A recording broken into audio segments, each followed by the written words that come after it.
Ladies and gentlemen, fully recovered from alcohol addiction. Is that even possible? Who knows? Who knows? But I can tell you this. I'm going to share a story with you about a guy who used to drink every single day for about 15 years and how he is now fully recovered from alcohol. And so, this right here is not alcohol. This is from what they call the water brewery. This is very special water that is alkalized, mineralized, ionized, loveized. There's all this stuff in this cool water. So um,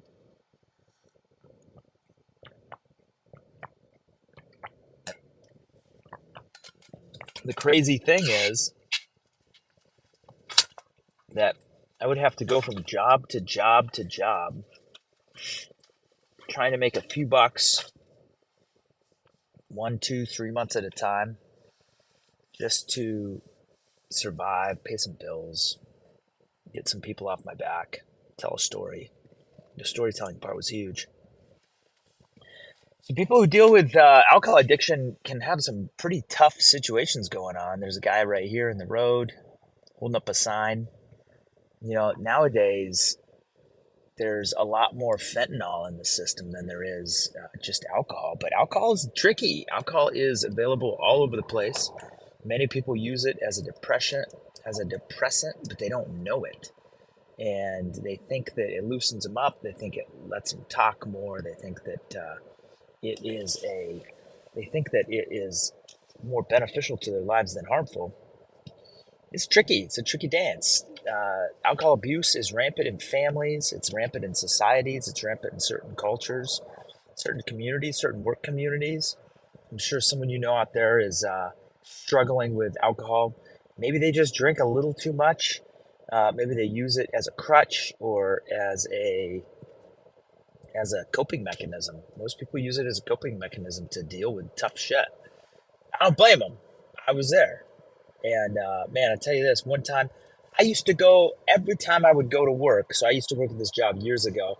Every single time I would go to work, I would have to roll by the store and pick up a flask of vodka, little mini flask of vodka, maybe take a shot, one of those little mini shots. Man, those are terrible. They taste nasty. But yeah, I would pick up a beer. Usually, I would pick up a Corona. Coronas have a higher sugar content, so it's a little sweeter. So I'd pick up a tall boy like a 32 of Corona, and I would drive to work, and I would drink it in the parking lot right before work. Most of the time, I was living in a place where I didn't have a car. Obviously, if you don't have a car, you can kind of fucking be drunk all the time. It doesn't really matter. So, man, I would ride my bike to work. I would take the bus in. This is where public transportation was pretty common. You just jump on the rail line and take it in. And man, I'd have 2 or 3 double vodkas on the rocks, drinking that thing before work, cruise in. It was crazy. It was absolutely crazy. And man, things were difficult. Well, they weren't that difficult, but they got difficult.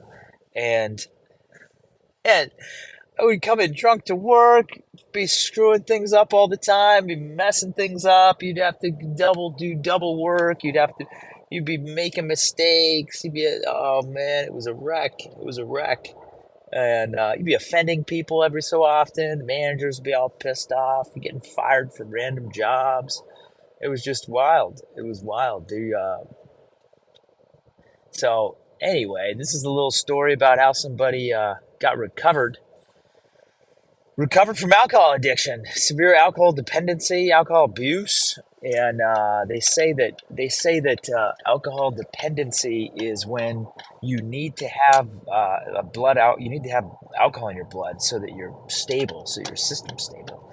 So that was the case for me, and I was also had alcohol dependency, which was no alcohol abuse is where you drink. I think it's like more than like 4 drinks. Maybe it was like more than 5 drinks a week. Man, I would have more than 5 drinks a day, every single day, all the time. It's a crazy story. I used to wake up and my girlfriend would take showers. So I'd kind of wake up when she woke up, she would take a shower. She had this routine like clockwork. She would take a shower and it'd be about 6 a.m. I would get up, I'd go outside, I'd jump on my bicycle, and I'd ride down the street to the liquor store and I'd pick up a flask or two of vodka, this cheap shit, take it home, and I throw it in the freezer so I had some for the day, and then I would make myself a screwdriver, a nice little orange juice and vodka on the rocks. And I'd be sipping some orange juice, but little did she know it was packed with vodka, just to get the hangover off, just to get the blood alcohol back up to where it needed to be so I could function throughout the day. Man, it was wild. It was wild. Then I'd go out on a bike ride, go out, screw around throughout the day, just kind of go, just messing around, not doing a thing. I tell you what, it is the most unproductive thing you could do ever, is being addicted to that shit. So, long story short, the relationships that you're in, whether it's financial, whether it's with family, whether it's friends, they just slowly start to become more distant. Those folks just start to become less involved in your life, and and things start to get lonely. You start to just hang out in bars. You start to maybe drink by yourself a little bit too much, and there's really no conversations when you're in those circles of any sort of healthy practices. So there's not a lot of people talking about, meditation, diet, health. And if they are, they're totally full of shit.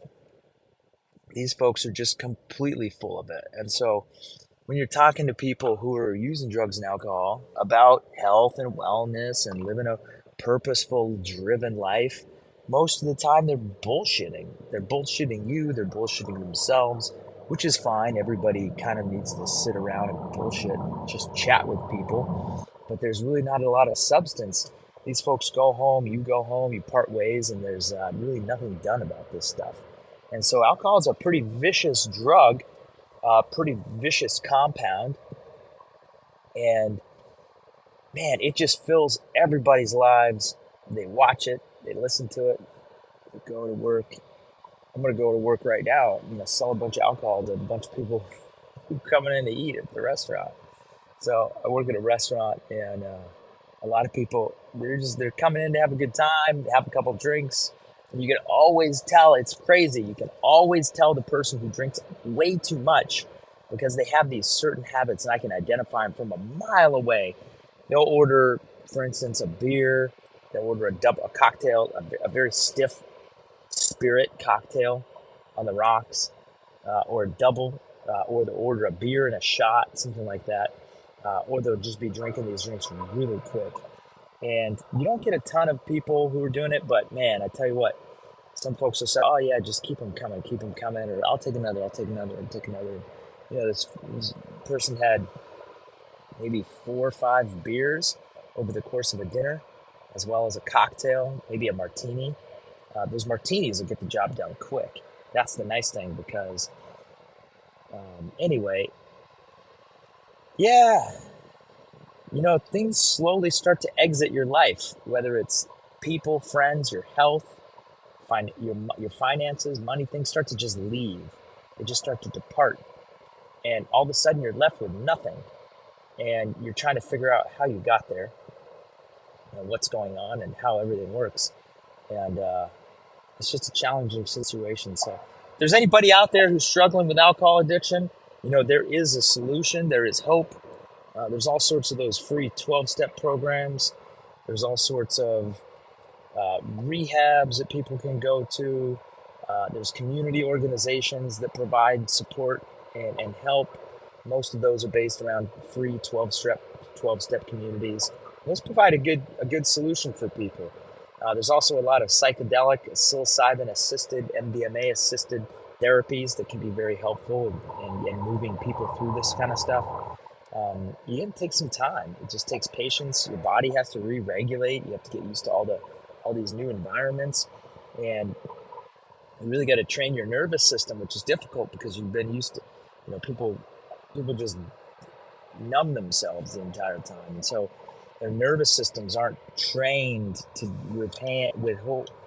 handle all of the stress.